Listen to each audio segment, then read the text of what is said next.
Olá pessoal, no vídeo de hoje falaremos sobre hanseníase, mas antes, se inscrevam no nosso canal. A hanseníase, que também já foi conhecida como lepra ou mal de Lázaro, é uma doença infecto-contagiosa crônica que pode passar por período de agudizações. Ela é causada pela bactéria Mycobacterium leprae, também conhecido como bacilo de Hansen. Ela é uma doença que pode causar lesões potencialmente incapacitantes. Durante séculos, ela foi uma doença que teve vários aspectos psicossociais, pois seus pacientes eram fortemente estigmatizados e excluídos da sociedade. Aqui no Brasil, ela é uma doença de notificação compulsória pelo Ministério da Saúde.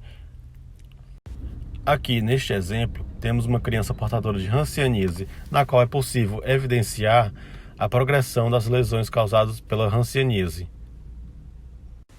A hanseníase é uma doença de elevada incidência no mundo, sendo estimada em 10 e 15 milhões de casos, afetando principalmente países subdesenvolvidos. O Brasil é o segundo país em número de casos no mundo. No entanto, esse número de novos casos está em queda, principalmente devido a políticas públicas de saúde. A hanseníase, por muito tempo, foi uma doença negligenciada, principalmente por estar relacionada à pobreza. A hanseníase é uma doença que tem como agente etiológico o Mycobacterium leprae, que é um bastonete álcool-ácido resistente. Ele é um parasita intracelular de macrófagos. Por apresentar uma lenta multiplicação, pode levar a um período de incubação longo da doença, de 2 a 5 anos, o que também possibilita o seu cultivo em meios de cultura. O bacilo de Hansen apresenta alta infectividade, isto é, uma grande facilidade de infectar novos hospedeiros. No entanto, ele possui uma baixa patogenicidade, isto é, uma baixa capacidade de causar doença nesses novos hospedeiros. A principal porta de entrada para o bacilo de Hansen no organismo humano são as vias aéreas.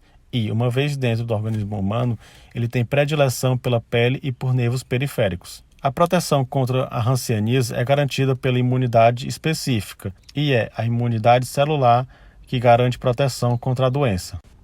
Segundo a OMS, a hanseníase pode ser classificada como paucibacilar ou multibacilar. A forma paucibacilar é quando o paciente apresenta até 5 lesões. Já a forma multibacilar é quando esse paciente possui mais de 5 lesões. A forma multibacilar também pode ser diagnosticada com o exame de baciloscopia positivo. A hanseníase pode ser classificada clinicamente como indeterminada, tuberculoide, dimorfa ou borderline ou vichoviana. A forma indeterminada é geralmente a forma inicial da doença, na qual ela se manifesta como manchas hipocrômicas ou eritemato hipocrômicas com hipoestesia. Geralmente elas se manifestam com poucas lesões, que podem apresentar bordas, que podem ter boa ou má definição. Em crianças é comum essas lesões aparecerem em faces ou nos membros inferiores. Na hanseníase indeterminada, as lesões geralmente se manifestam como manchas brancas lisas, mal delimitadas, que não coçam, não ardem, não queimam, além de apresentarem diminuição da sensibilidade. E também não há comprometimento dos troncos nervosos nem grau de incapacidade. Na hanseníase tuberculoide, as lesões se apresentam com aspecto papuloso ou tuberoso, agrupando-se em placas com boa delimitação. As lesões podem ser cicinadas ou anulares, assimétricas, quase sempre únicas ou pouco numerosas. A hipo ou anestesia é precoce e sempre ocorre. O comprometimento neurítico é de um ou de poucos nervos. Nesse slide, temos 2 exemplos de como a hanseníase tuberculose se manifesta. Primeiro, como a criança apresentando uma lesão anular bem delimitada e totalmente anestésica. No segundo caso, mostra a foto de um adulto com necrose inflamatória abscesso de parte do nervo mediano, causando hipoestesia e atrofia de músculo da mão. Na hanseníase dimorfa ou borderline, as lesões são infiltradas, com coloração variando do eritema à coloração ferrugínea. As lesões são anulares, com borda interna nítida ou externa apagada.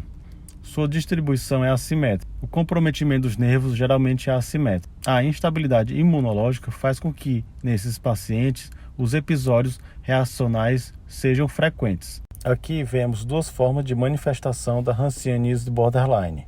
Na primeira foto, vemos uma lesão avermelhada, elevada, mal delimitada, com centro irregular e esburacado.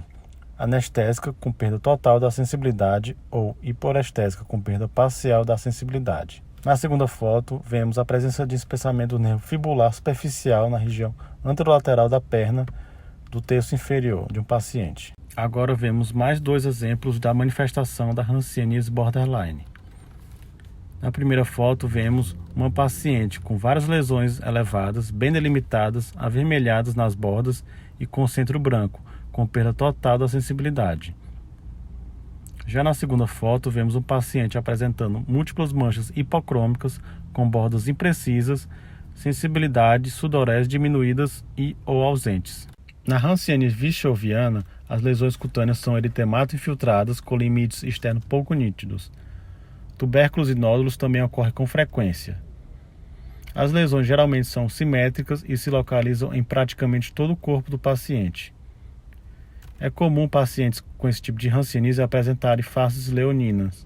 Nesse slide, vemos dois exemplos da manifestação da hanseníase vichoviana. Na primeira foto, vemos uma paciente na qual se evidencia uma face infiltrada com presença de múltiplos hansenomas, evidenciando também a assimetria da sobrancelha, o que demonstra uma lesão parcial do nervo facial esquerdo e rarefação dos pelos laterais das sobrancelhas, mostrando uma madarose parcial. Na segunda foto, vemos o exemplo de uma paciente com falta de sobrancelha e cílios, osso do nariz alargado e achatado e obstrução nasal. Na hanseníase vichoviana, os pavilhões auriculares podem se apresentar infiltrados. Pode ocorrer também madarose bilateral. A anestesia ela ocorre mais tardiamente, em luva ou em bota bilateral. É comum a polineurite simétrica. As mucosas nasal, orofaríngea e ocular apresentam-se infiltradas. Pode também haver adenopatia e comprometimento de outros órgãos, como laringe, testículos, baço, fígado, dentre outros. Os quadros reacionais da hanseníase podem ocorrer antes, durante ou após a instituição do tratamento específico. São fenômenos agudos que interrompem a evolução crônica da doença. A reação tipo 1 ou reação reversa. Nela ocorre um súbito aumento da imunidade mediada por células H4. Ela geralmente ocorre no início do tratamento e geralmente acomete os pacientes que são portadores da hanseníase dimorfa. Na exacerbação das lesões pré-existentes, elas podem se apresentar edemaciadas, eritematosas e brilhantes. Podem ocorrer novas lesões, geralmente são pouco numerosas. Pode ocorrer também febre baixa e neurite, acometendo principalmente o nervo ulnar, mediano, fibular comum, tibial posterior, facial e o grande auricular. A reação tipo 2 acomete pacientes vichovianos e dimorfo-vichovianos. Nela ocorre o depósito de imunocomplexos. As lesões se manifestam como pápulas, nódulos, placas eritematosas ou eritemato-violáceas dolorosas. As manifestações sistêmicas incluem febre, linfadenopatia, neurite, uveíte e orquite. E o tratamento consiste de talidomida, 100 a 400 mg por dia, ou corticoterapia. O diagnóstico da hanseníase é essencialmente clínico e epidemiológico. Durante a anamnese, o médico questionará sobre a história e condições de vida do paciente. Já no exame físico, ele procurará identificar áreas ou lesões de pele no qual ocorra alterações de sensibilidade, bem como busca alterações de nervos periféricos. O médico também pode pedir o exame de baciloscopia. O tratamento das formas paucibacilares consiste em rifampicina, dapsona. Já nas formas multibacilares consistem em rifampicina, dapsona e clofazimina. Se tiver interesse em aprofundar no assunto, essas são as referências que usamos para fazer a nossa aula de hoje.